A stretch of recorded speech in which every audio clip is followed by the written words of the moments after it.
Bonjour à tous. Vous le savez, l'une des plus grandes fiertés d'une entreprise comme Ballas, c'est de permettre à ses compagnons, à ses collaborateurs, de se réaliser au plus haut niveau dans leur domaine de technicité. C'est pourquoi aujourd'hui, je suis à la fois fier et heureux de vous présenter en images le parcours hors du commun de l'un des nôtres, Adrien Beaugenre. Couvreur chez Ballas, il vient en effet de remporter le titre très convoité de meilleur ouvrier de France, après avoir obtenu celui de meilleur apprenti de France. Cette double performance est un exemple pour nous tous de volonté, de détermination et d'engagement. C'est la construction de cette histoire, empreinte de passion et de grand professionnalisme, qui vous est présentée maintenant. Suivez-la attentivement, elle est porteuse d'avenir pour tous. À tout à l'heure.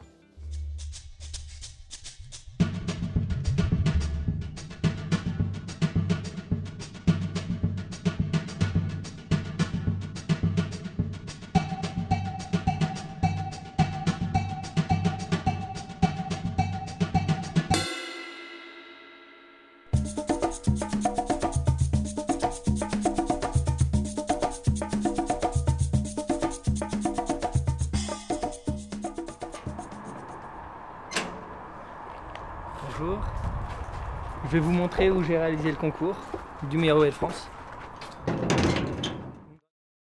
Après ma troisième, j'ai décidé de faire un BEP technique du toit au lycée Philibert Delorme à Lucé, où j'ai passé le concours d'un des meilleurs apprentis de France. Ensuite, je suis rentré en alternance dans l'entreprise Ballas pour réaliser mon BP, et depuis 2010, je suis embauché dans l'entreprise. J'ai choisi la couverture parce que déjà ça fait 5 générations dans ma famille qu'on est couvreur. Et en troisième, je faisais en fait une troisième, ce qui s'appelle insertion, c'est 2 semaines d'école, 2 semaines de stage. Donc j'ai découvert pas mal de métiers, et dont celui de la couverture qui m'a beaucoup plu, et je me suis passionné pour ce métier-là après.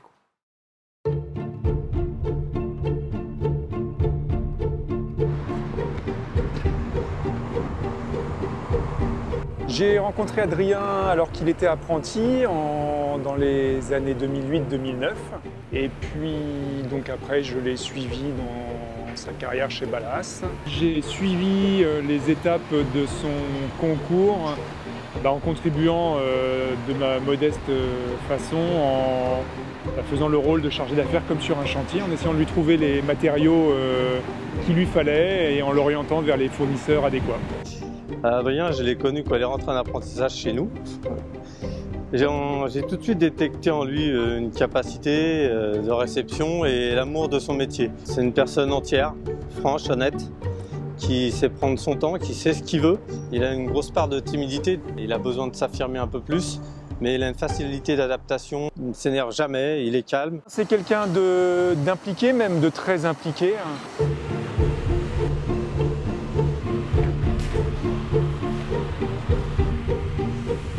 J'ai eu envie, en fait, juste après le concours MAF, j'ai entendu parler de ce concours-là, MOF, sans vouloir le passer dans l'immédiat, je voulais juste me renseigner dessus, donc je savais que ça existait et que peut-être un jour j'allais le passer. Et je savais qu'en passant ce concours-là, j'allais apprendre techniquement et même sur moi-même. J'ai décidé de le passer à l'âge de mes 23 ans parce qu'on doit avoir 23 ans à la clôture des inscriptions. Donc là, la clôture des inscriptions était en novembre, donc j'avais 23 ans et 4 mois. 2 ans avant, j'ai commencé à me préparer vraiment pour le concours en lisant des livres, en me documentant sur les techniques que j'allais mettre en place et sur toute la couverture en règle générale. Et techniquement, je me suis entraîné avec mon parrain sur le travail du métal, beaucoup de travail du métal.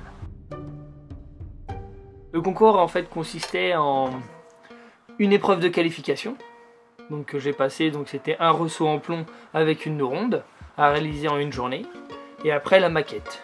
J'avais un versant en joint de boue, un versant à couverture à tasseau, une gouttière demi-ronde, un bardage en zinc et une boîte à eau.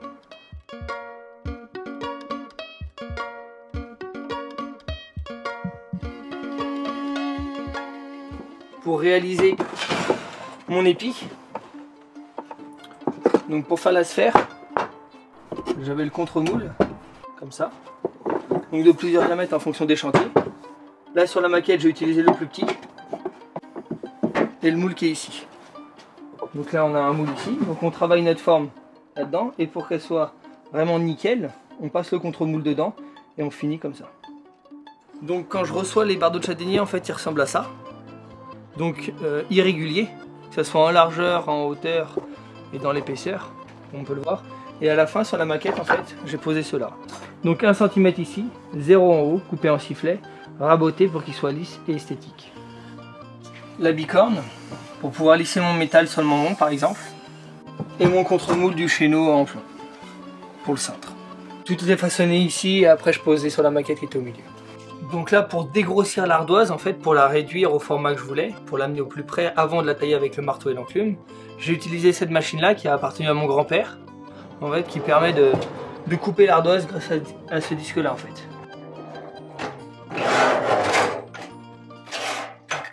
Bien, jamais j'avais connu de compagnons qui tentent le MOF. On avait eu des apprentis dont 2 chez Ballas ont terminé meilleur apprenti de France. Et ce que je ressens, c'est beaucoup de fierté et c'est tout à l'honneur d'Adrien, à l'honneur de son maître d'apprentissage, à l'honneur de l'entreprise et puis à l'honneur de tous les coureurs de chez Ballas. Et je pense que quand Adrien a décidé de tenter le concours du MOF, je ne suis pas sûr qu'il savait très bien ce que ça représentait. Et quand il a dû démarrer, je pense qu'à chaque pièce qu'il a travaillée, à chaque élément qu'il a travaillé, il a dû penser je ne veux pas être éliminé sur cet élément-là. Donc il s'est battu et s'est battu plus de 1300 heures. C'est exceptionnel.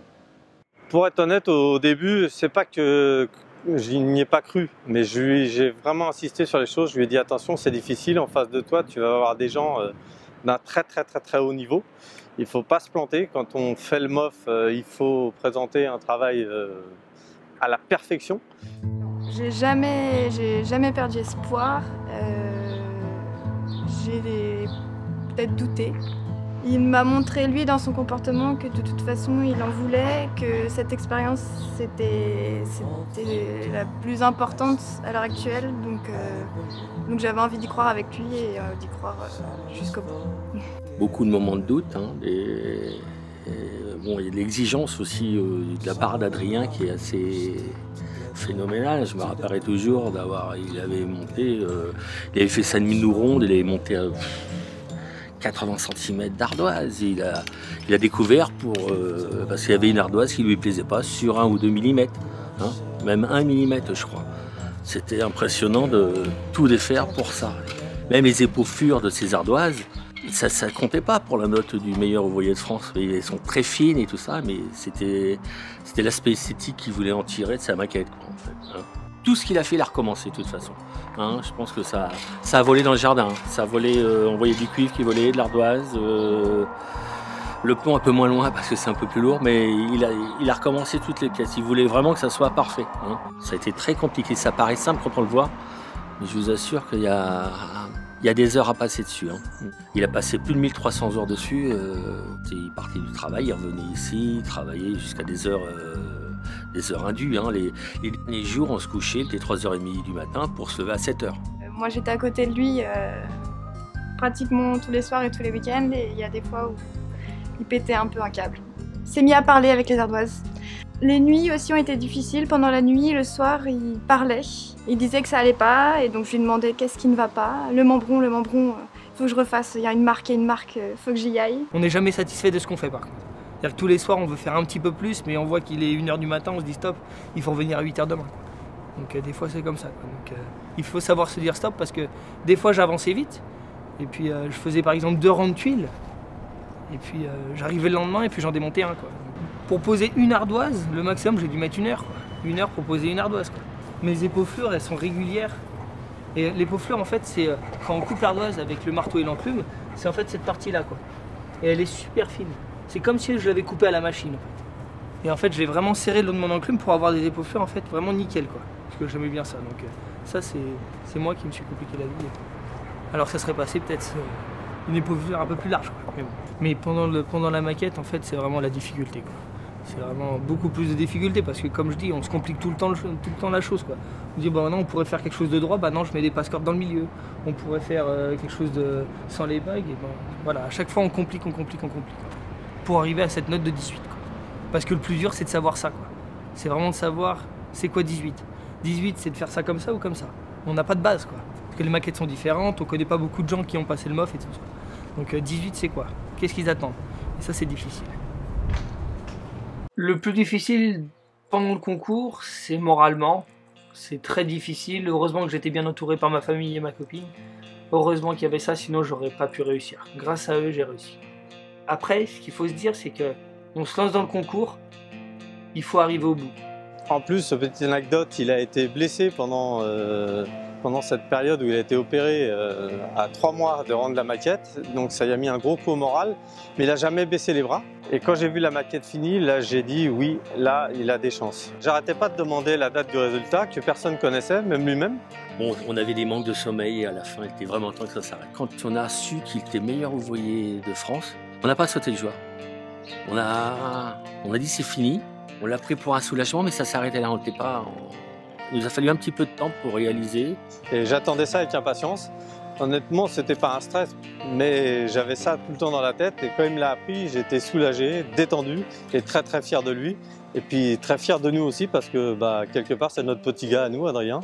Même si j'ai passé le concours, j'ai réussi le concours, j'ai envie d'apprendre encore et encore. Il y a encore tellement de choses à voir et à découvrir dans ce métier-là que c'est qu'une étape, quoi. C'est une belle étape, mais j'ai encore envie d'apprendre.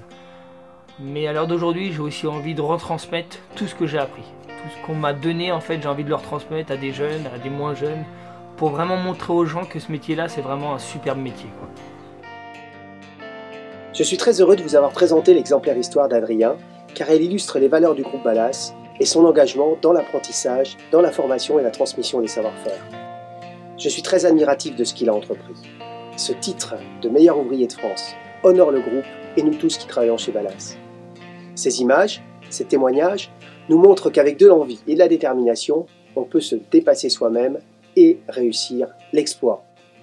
Le groupe Ballas favorise un environnement propice à la réussite de toutes celles et tous ceux qui, comme Adrien, manifestent l'envie de se réaliser pleinement dans leur vie professionnelle. Naturellement, un tel succès est aussi dû à l'équipe et à l'entourage qui a préparé Adrien, qui l'a formé, qui l'a motivé, qui l'a mobilisé et lui a transmis sa passion du métier. Le rayonnement de ce succès, c'est un rayonnement pour tout le monde, pour l'entreprise et tous ses collaborateurs, pour tous nos clients, car cela contribue à la dynamique du groupe Ballas, celle de donner à ses compagnons une formation professionnelle, solide, qui leur permette d'atteindre l'excellence. Merci et encore bravo à Adrien pour cet exemple de professionnalisme et d'engagement.